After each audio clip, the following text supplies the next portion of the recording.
Ang susunod na programa ay rated PG. Ito ay nangangailangan ng patnubay at gabay ng magulang para sa mga batang manonood.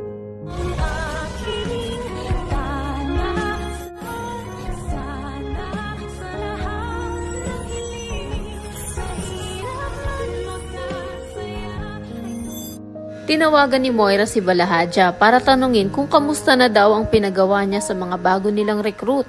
Sagot naman ng kumag na pulis na nagawa na daw nila ng maayos ang pinag-utos niya.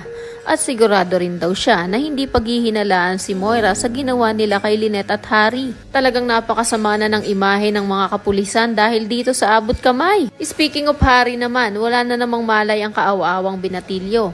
Dahil nang manlaban siya sa isa sa mga hold-upper ay pinukpok siya ng baril sa ulo na naging dahilan para humandusay na lang siya sa sahig. Kaya nang makasakay na sila Lynette at dalawang tao ni Moira sa sasakyan ay nagtaka at naalarma na si Lynette dahil hindi nila ito kasama. Samantala, ito namang si Carlos ay pahulihin din ng dating pagkat hindi na niya nakitang sumakay ng sasakyan si Lynette at mga hold-upper. Pero nagtaka naman siya pagkakita niya ng kotse ni Harry na nakaparada sa harap ng bahay niya. Ano na lang kaya ang magiging reaksyon ni Carlos sakaling malaman niya ang nangyari kay Lynette at Harry? At ano din kaya ang balak nitong gawin kay Moira kapag nalaman niya na ang bruha ang may pakana ng lahat ng ito? Baka biglang bumaliktad ang kumag na doktor na si Carlos at isuplong na siya sa mga tanyag na siya talaga ang may hawak kay Lolo Pepe para naman makaganti ito sa ginawa ni Moira sa uniko iho niya na si Harry. Sa kabilang banda, itong si Annalyn ay napakalakas ng loob na sundan si RJ sa transaction place nila. Pero hindi naman siya hinayaang mag-isa ni na Regan at Doc Lindon na tumawag din ng backup at yun nga ay walang iba kung hindi ang mga former marites ng Apex na sina Nurse Karen at Ivan.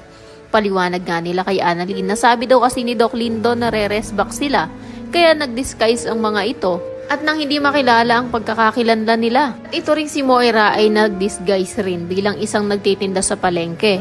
Pagkat nakabistida at nagpalit pa ng wig para hindi siya makilala habang pinaglalaruan niya si RJ. Nang tawagan niya kasi si Robert ay sinabi niya rito na bigla daw nagbago ang isip niya at parang mas gusto niya na lang daw patayin si Lolo Pepe. Pati na rin itong si Robert. Napatitig na lang tuloy si RJ sa laser na nakatutok na sa katawan niya. Mailigtas pa nga kaya nila si Lolo Pepe o isa na namang nakaka-stress na eksena ang mapapanood natin bukas. O pwede rin naman kasing sina Nurse Karen at Ivan ang makakita kay Moira na mukhang palengkera. Kaya mapapatunayan pa rin ni Annalyn na tama ang lahat ng hinala niya na pakululang ni Moira ang lahat.